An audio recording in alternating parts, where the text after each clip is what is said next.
What's up, everybody? So, turn this music down just a little bit. This is a subscriber giveaway for Dustin and Blake.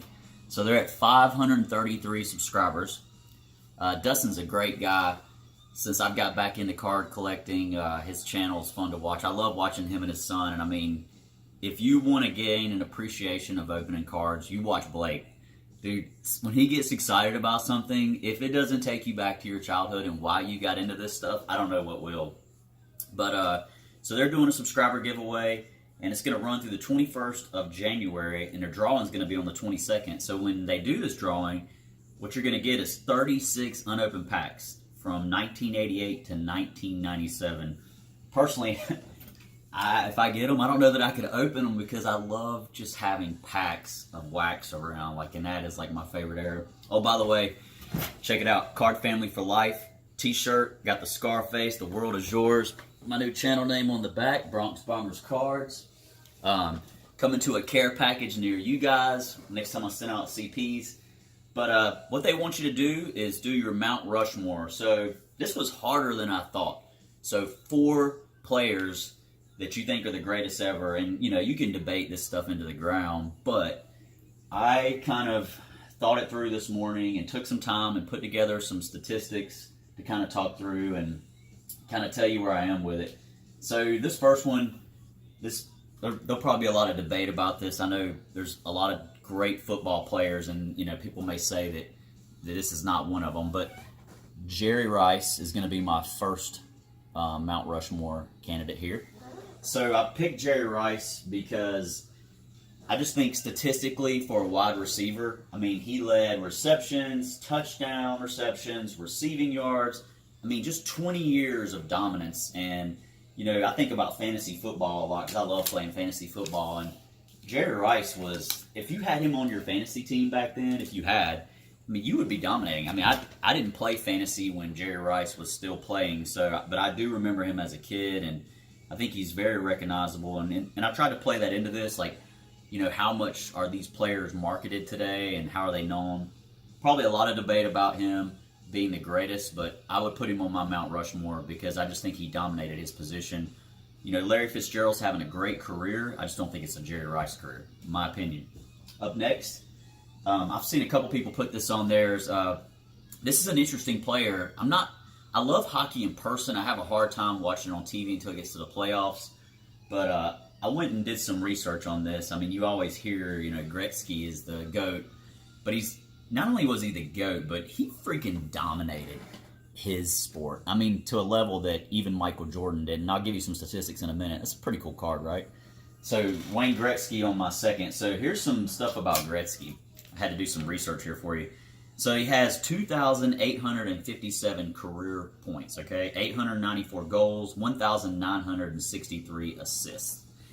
If you took away his 894 goals, he would still be 76 points ahead of Messier.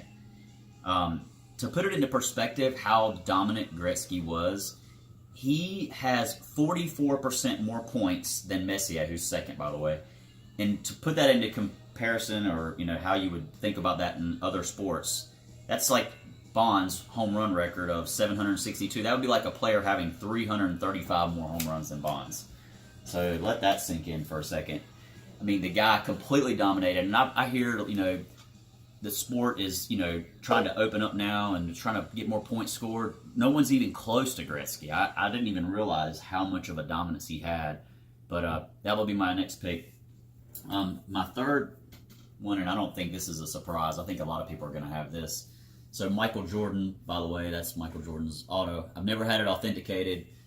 Scott Wallace or Big D for Life gave me that. It's kind of a little bit faded, but pretty cool to have a Jordan signature. In my mind, it's real. I would never get it authenticated because I like to trust that it is, and Scott gave it to me when he was out of collecting, and I'm sure if he could take it back, he would take that thing back in a heartbeat, but I keep it not because I wouldn't want to give it back to him now that he's back into collecting, but it just meant a lot to me that he would give me something like that, and I'm never letting that go.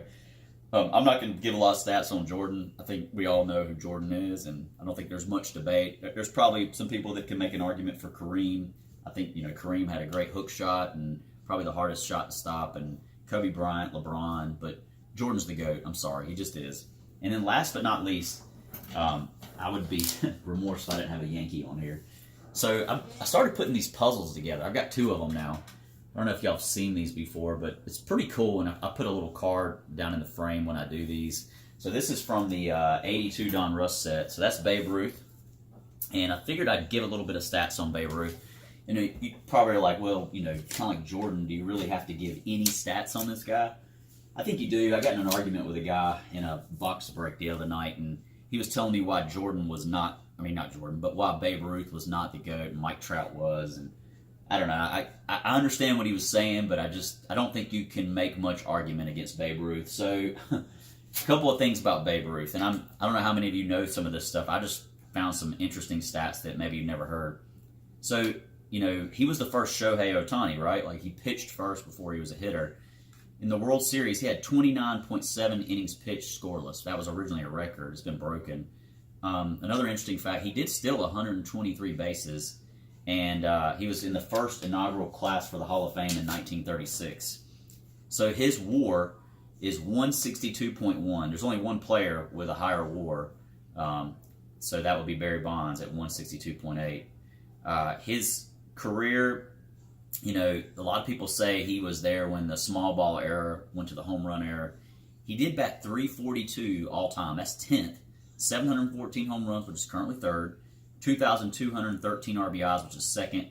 Had 7 World Series. That's kind of hard to argue about. And in his era where he was hitting those home runs against those teams, oh shit, are you kidding me? Sorry, I was looking at something there. He led, his home runs represented 6% of all the home runs on those, and everybody that played. And he never struck out more than 100 times, so pretty interesting. And everybody's always like, oh, Babe Ruth was this fat, cigar-smoking alcoholic. For most of his career, he was 6'2", 215. Now, I don't think of 215 pounds at 6'2" to be that overweight. I don't see it that way. And I think that it's hard to argue against Ruth. I'm a Yankees fan too, so Dustin and Blake, I appreciate the subscriber giveaway. I hope you guys enjoyed the video. I know it's a little long-winded, but I wanted to get some stats behind it. Hope you guys are having a great weekend. Peace. Car family for life.